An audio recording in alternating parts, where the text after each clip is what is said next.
Hi everybody, welcome back to Chef Paresseux. I'm Rhino, and today I'm going to be teaching you how to make the Astoria Omlette. Now, I preach making sure that everything has the fewest ingredients, the least amount of effort, and the shortest cleanup. But in order to master an omelette and reach that goal of minimal effort, we need to make sure that we're making the omelette well, and then it will feel like less effort. If your omelette always comes out kind of janky, then you'll think, Ryan, I tried so hard and it's so ugly. Yeah, that happens. So practice. But you don't need that much practice if you start with a good foundation.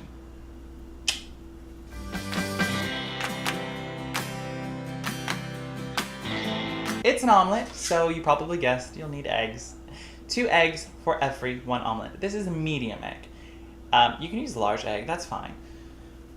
Then you'll want tomatoes. You're going to want half a tomato for every omelet. This is kind of a larger tomato, so if you have the ones on the vine, maybe 1 tomato per omelet is sufficient.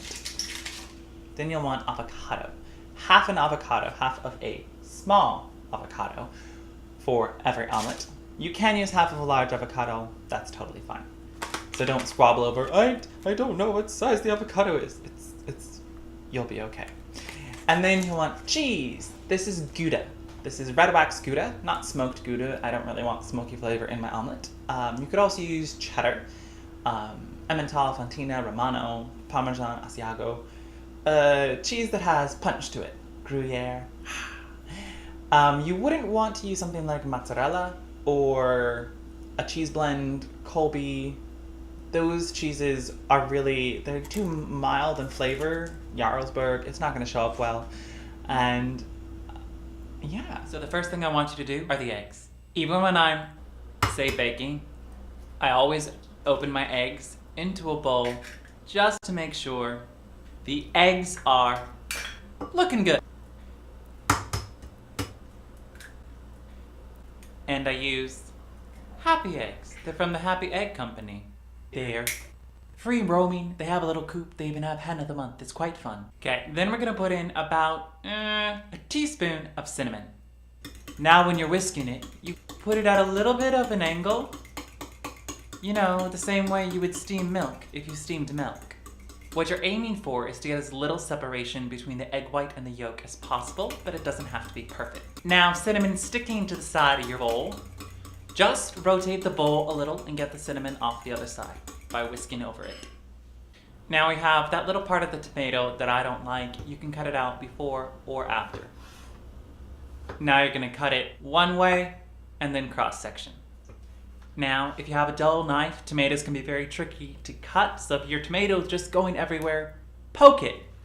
Like stab the end, that'll break the skin, make it easier to cut. Our avocado, very easy to cut, just slice and slice the other way. A ripe avocado should feel firm, but still able to squeeze in your hand. If it's squishy, it's too ripe, and if it's rock solid, you'll have to wait a few days before it's ready to eat.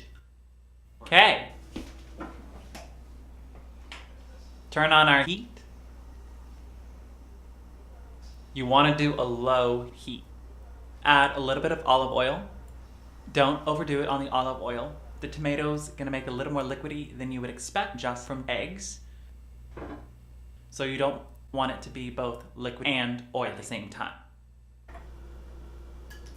When you hear a sizzle, a minute in or so, you'll hear it, it'll sizzle. That's when you're gonna wanna flip it. And then after that first flip, you'll add the avocado. The avocado is going to cook much faster than your tomatoes, which is why we add them second.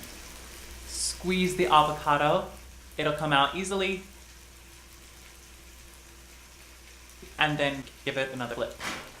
If you're like, Rhino, I've never sauteed before. I am not prepared. It's okay. Just take your spatula, scoop some up, flip it over. But if you want to saute, you hoist and catch. Like so. Turn the heat off. Scrape the contents onto your plate. You can scrape out the pan if you want to. Turn your heat back on. Pour a little more olive oil into it. and then give your eggs a quick whisk before you pour them into the pan. Now, as soon as your edges start to cook, you're gonna take your spatula and press in each side. Imagine that it's a square. I know it's a circle, but just press in all 4 sides and let the egg run over each side. Now take a pot lid, put it on the top, leave it there for about 30 seconds. What this is going to do is help cook the liquidy part of the egg that's sitting on top so that our egg is as cooked as possible before we put our contents in. So there was our 30 seconds. Now we're going to put the tomato and avocado onto the omelet, and then we're going to sprinkle our cheese on top. About a 1/4 cup of cheese. Put the pot lid back on and leave it for about 10 seconds to just help melt that cheese with the steam.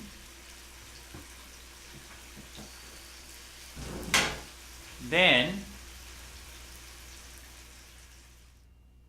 slide your spatula underneath. You want to make sure that it is totally free to move, and then slide halfway off, fold in half.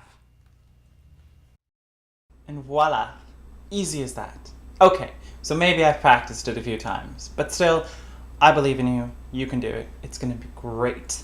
Thanks for tuning in to Le Chef Paresseux. Don't forget to subscribe. I'm here every Monday and Thursday to bring you the world's easiest recipes. Well, maybe not the world's easiest, because I'm not pouring cereal into a bowl. Anywho, next time we're going to be doing a tea lesson. I'm going to teach you way too much about tea and how to make a killer Arnold Palmer. Thanks for watching. Now go eat your omelet. It's delicious.